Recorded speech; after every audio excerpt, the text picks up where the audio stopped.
Okay, so we are now on page 7.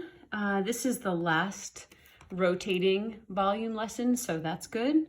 And then we move on to one other kind of volume that's a little bit different.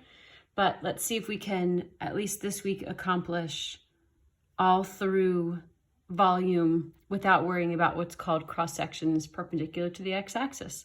So anything that includes revolving and rotating, whether we went around the x-axis first, then we went around the y-axis yesterday, and then now this video is going to be how do we revolve around things that are not the x-axis or the y-axis.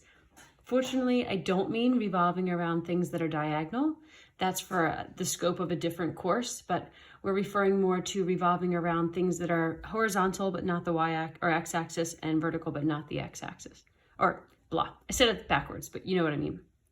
So let's look at this example 1. Find the volume of the solid formed by revolving the region bounded by y equals the square root of x, y equals 2, and x equals 0. So I'm taking this space about the line y equals 2. So that's not fun. So we're used to going around the x-axis or the y-axis, but now they want us to revolve around the line y equals 2.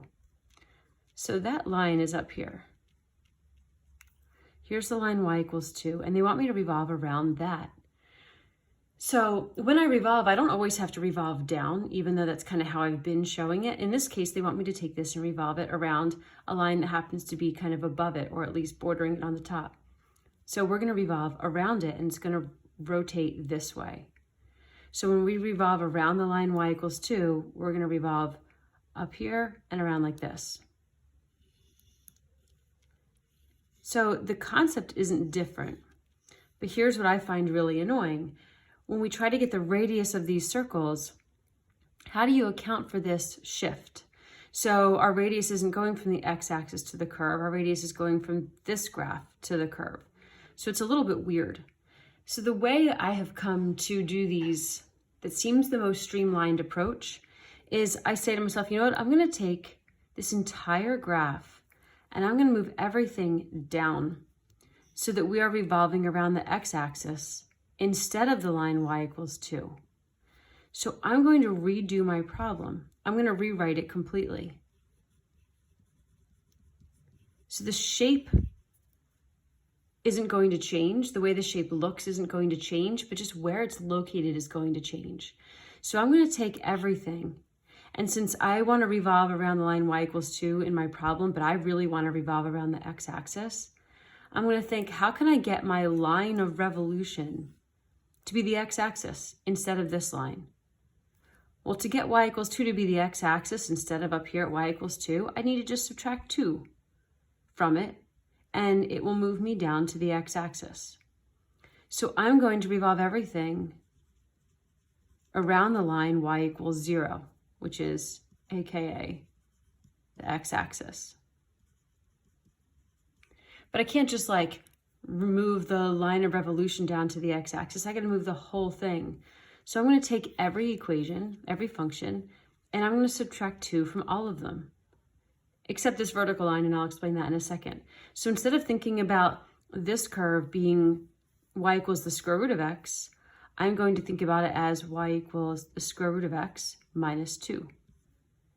Instead of the line y equals 2 being where, part of this area that I'm forming, I'm going to subtract 2 and think about this line as y equals 0. And then x equals 0, which was a vertical line, if I move that down to, it won't matter. It's vertical anyway, so moving it down to still gives me the same line. So I'm basically rewriting my entire problem to reflect a new situation that looks exactly like the old situation. I don't have to go regraph this, but you can if you want. What it's going to look like is it's going to look exactly like this, but the whole thing is going to be moved down 2. So this square root of x curve will now be down 2. It'll come up to here. The y equals 2 is now y equals 0. The x equals 0 didn't change. And now I have this space that I'm revolving around the x-axis. There we go. No hole, no washer. This is just called a disk method because there's nothing on the inside. But so now I can treat it the same way I would have previously. So now I'm going to have the integral from left x to right x, so 0. And let's see, how can we figure out where this touched the x-axis? Just to make it easy, you can go ahead and graph it and find the 0 if you want. But that's going to be, I think, at 4. Let me double check. Let's see, if I plug in y is 0, and I add 2 to both sides, and I square, yeah, I get 4. So we've got pi times the radius squared dx, and the radius is just a little bit different. It has a -2. And that's it. So every time I have a problem that asks me to revolve around something that is not the x or the y axis, I'm going to move the entire problem or shift it up, down, left, or right so that it is around the x or the y axis. So let me look at this one. Rotate the same area as above around the line y equals -1. So they're giving me y equals root x, y equals 2, x equals 0 around that line. Well, I'm going to have to rewrite this. But let me look at the original situation first, just to get an idea of what I'm looking at. So y equals the square root of x, y equals 2, x equals 0, this space. But I'm revolving around the line y equals -1, all the way down there. So what this does now is it takes this, and as I draw the mirror image, I'm going to have, let's see, this, and this. And my shape is going to take this kind of form. I'm going to have an inside now. I'm going to have this coming all the way around. It'll actually look like a cylinder on the outside because it's like kind of straight up, the way the outside looks. But then on the inside, it's going to have this big cutout. So anyway, I don't want to think about revolving around the line y equals -1. I want to revolve around the x-axis. To do that, instead of moving everything down 2 like the problem before, I want to move everything up 1.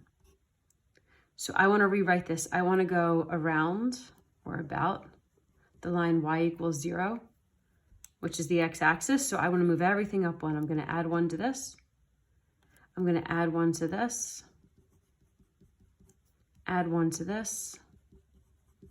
I don't need to add 1 to the x equals 0 because it's already vertical. So here we go. Here's my rewrite.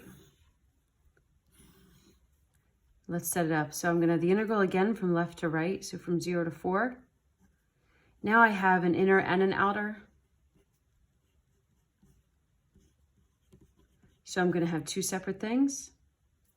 The outer radius here is all the way up to this guy, so 3. The inner radius is that square root curve, so square root of x plus 1. And there we go. You guys had a question on the Khan Academy, what they were doing with this pi. Let me make sure I make that clear. Since there's a pi in both of these, I could take that pi out and integrate from 0 to 4, 3 squared minus root x plus 1 squared. So what I was saying is put this in your calculator, and whatever number you get, it's that number times pi. And that's how Khan Academy is more likely to take it. Or at least when they say leave pi out. Okay, the hardest problem of all now. What happens when they want us to rotate around a vertical line that is not the y-axis? These stink. If you're gonna just take the L, this is the one to take the L on because they are a pain, but here we go. So same area. So y equals square root of x, y equals 2, x equals 0, and we're going about the line x equals 4. So we've got the square root of x, y equals 2, x equals 0, about the line x equals 4. 1, 2, 3, 4. That's all the way out here. So if I want to revolve around that vertical line, okay, the mirror image is easy enough to draw. I have this kind of a shape. So now all of a sudden my circles are going the other way. So I'm going to have to be integrating from bottom to top. Radius of the outer circle squared times pi minus radius of the inner circle squared times pi. But remember, with any time we revolve around the y-axis, everything has to be in terms of x. X equals y, blah, blah, blah. So we're going to be doing the same thing here before we rewrite. So this function, y equals the square root of x, I'm going to rewrite this already as x equals y squared. This is y equals 2, x equals 0. They can't be rewritten around x equals 4. So again, if we want to move this to make our lives easier, I'm going to move everything to the left 4 so that I can think about revolving around the y-axis. So my rewrite is going to be this. Instead of going around the line y or x equals 0 or around the y-axis, I'm around x equals 4. Well, how do I get that to be what I want? Subtract 4. So I want to revolve around the line x equals 0, or aka the y-axis. So I need to subtract 4 from everything. The key was to subtract 4 after I've gotten my equations into x equals form. So my new equations are x equals y squared minus 4. Y does not have to change because it's horizontal, so moving it left and right doesn't do anything. And x equals 0 now becomes x equals negative 4. So when I want to set up my integration, I'm going to have pi r squared minus pi r squared. I'm now with respect to y because I'm going around a vertical axis. My outside radius is the whole number is the constant. So that's 4 or negative 4. Doesn't matter, I'm going to square it. The inside radius is formed by the curve, which is y squared minus 4. And again, when I'm doing it this way, when I'm revolving around a vertical axis, I'm integrating from bottom to top. So bottom y is 2. Bottom y is 0 and top y is 2. And that's the setup. I'm sorry. I wish I could tell you it didn't exist. So I'd put that in my calculator and I'd get a numeric answer. Okay, so it's not easy. I get it. I attached the next 2 pages are practice free response questions, number 8, or page 8 and page 9. Page 9, you can't do part C yet, but you have the packet. I'll post a video of those answers as well, and we'll see how we're doing. All right, over and out.